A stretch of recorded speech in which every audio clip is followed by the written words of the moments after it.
బువ్వ లేదు, నీళ్లు లేదు, నిద్ర లేదు, ఇల్లు లేదు. ఈ భూదాన్ భూములను నమ్ముకున్నందుకు మాకు ఈ శిక్ష పడింది. మా సామర్లతో పాటు మా బతుకు కూడా రోడ్డు మీద పడింది.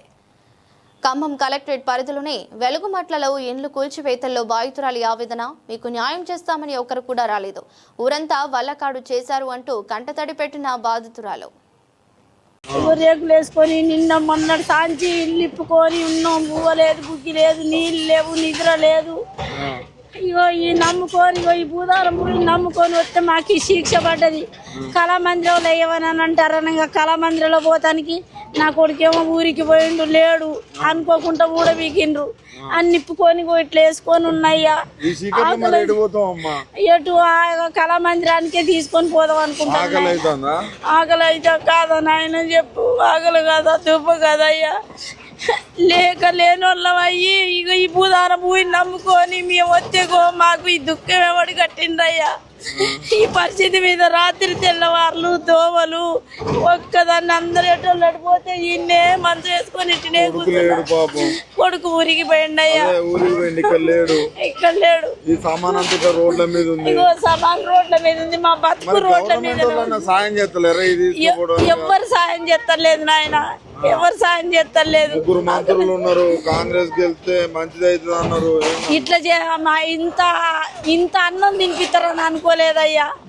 వాళ్ళు అన్నం ఆకలి అయిన వాళ్ళకి ఆకలి తీరుతారు అనుకున్నాం, కష్టం వచ్చిన వాళ్ళకి కష్టం తీరుతారు అనుకున్నాం.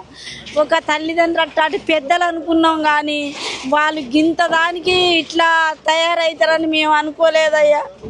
మంచి చేస్తారు అనుకున్నాం, కానీ గింత చెడుకు వాళ్ళ భార్య పిల్లలు సాదుకోవడానికి ఇంతమంది పొట్టలు కొట్టి ఇంతమంది పిల్లలు, భార్య, భర్తలు, ముసలోళ్ళు, వయసోళ్ళు, చిన్న పిల్లలు, జబ్బు వచ్చిన వాళ్ళు ఇంత కష్టపడుకుంటా పోయి మట్లే వండుకుంటున్నాం. నీళ్లు లేవు, కరెంటు లేదు. 8 రోజులు ఎప్పుడు నిన్న అన్నం ఎక్కడ ఎడికి పోయి తింటావయ్యా. ఎవరన్నా తీసుకుపోతారు ఆ సామాను. ఇది కూడా నెట్టేస్తారని భయానికి ఇక్కడ ఉన్నామయ్యా. రాత్రి అంతా ఇక నా కొడుకు వస్తానన్నాడు. భయమా, భగవంతుడే ఉన్నాడయ్యా. భయం అయితే ఏం చేస్తాం, దిక్కు లేని వాళ్ళకు దేవుడే దిక్కుడు అని అంటారు కదా శాస్త్రధర్మం. అదే దేవుడే దిక్కు. కేసీఆర్ ఉన్నప్పుడు ఈ ప్రభుత్వం ఇట్లా లేదయ్యా. ఇప్పుడు గిట్లా అన్యాయం చేస్తాడు అనుకోలేదయ్యా. ఆయన ఇంత అన్యాయం చేసి గిట్లా దుఃఖమేవాడి కట్టిండయ్యా.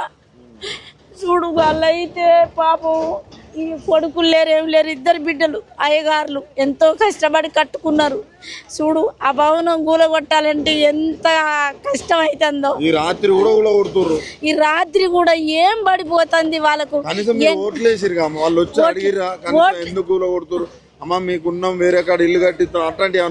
ఎవ్వరు చెప్పలేదయ్యా, ఎవ్వరు అంటలేరు. మీకు న్యాయం చేస్తాం అని అన్న మానవుడే లేడు నాయన. ఏమన్నా పోవాల్సిందే. మీరు ఏ హక్కుతోటి కట్టిండ్రు? కోటీశ్వరులు చేస్తాం అన్ని మాటలు చెప్తా ఉంటారు. మహిళల్ని కోటీశ్వరులు చేస్తాం వాళ్ళు చెప్పినప్పుడు చెప్పిండ్రు. ఇప్పుడు ఆ మాట కూడా మా నూసుకోలేదు. ఆ మాట కూడా చెప్పడానికి వాళ్ళు వెళ్ళవలసిందే, పోవాల్సిందే. మీరు ఏ హక్కుతోటి ఉంటారు? మీరు ఎందుకు వచ్చి ఉన్నారు? మిమ్మల్ని ఎవరు ఉండమంటారు? కాంగ్రెస్ ఓటేసిన ఇవాళ బతికుంటే రేపటి నాడు రాజెవరో రాకాశ ఎవరో. ఇంకా ఓటెత్తానికి మనం మిగిలింటే కదయ్యా. ఈ కష్టం నుంచి మనం ఒడ్డెక్కితే కదా. ఈ కష్టం నుంచి తీర్చేటోళ్ళు ఎవరు? అన్నం పెట్టే తల్లికి ఆకలి చెప్పుకోవాలి, కష్టసుఖం తీర్చే తండ్రికి కష్టసుఖం చెప్పుకోవాలి. ఎవరికి చెప్పుకోవడానికి లేదు, చెప్తే తీర్చడానికి కూడా ఎవరు లేరయ్యా. ఇగో ఇదే దుఃఖం. ఇగో ఈ గరీబ్ వాళ్ళకు ఇదే దుఃఖం మిగిలింది. నాకు చూసేటోళ్ళకి ఇంత బాధ అనిపిస్తుంది, అనుభవించేటోళ్ళు మీరు. అయ్యా, ఎప్పటి నుంచి ఇయ్య కష్టాలు. గరీబ్ వాళ్ళం కాబట్టి తెల్ల బట్టలు వేసుకున్న వాళ్ళం కాదు కదయ్యా. మేము గరీబ్ వాళ్ళం కదా, అందుకోసం మాకు ఈ సాయం, ఇంత మంచి సాయం చేస్తాను రయ్యా. ఎప్పుడైనా అడవిలో అడవే ఉన్నది, ఇప్పుడు ఊరు కూడా అడవి అయిపోయింది కదయ్యా. ఊరంతా వల్లకాడైంది. చిక్కు చీకటి ఏమీ లేదయ్యా. ఎన్నాళ్ళున్నా ఈ భూతల్లి కాడికి పోయేటోళ్ళేం కదా. ఈ భూమిని సొంతం చేసుకుంటోళ్ళు ప్రపంచాన లేదయ్యా. కిందేళ్ళు లోకాలు, 17 లోకాలు, 14 లోకాలు భూతల్లిది. ఈ భూతల్లి మనకు శాశ్వతం ఎన్నడూ కాదు. ఎన్నడైనా అల్లకు పోయేటోళ్ళమే. అగో దాన్ని నమ్ముకొని వాళ్ళకి ఇంత ఇబ్బంది పెడతాండ్రు. ఏమన్నా 100 గజాల చోటు అడిగినాం, వాళ్ళ ఆస్తులు అడగలే, ఎండి బంగారం అడగలేదు, మాకు ఇంకేమన్నా లక్షలు ఇవ్వని అనలేదయ్యా. 100 గజాల చోటు అడిగినందుకు మాకు ఈ సాయం చేసిండ్రయ్యా, ఇంత మంచి సాయం.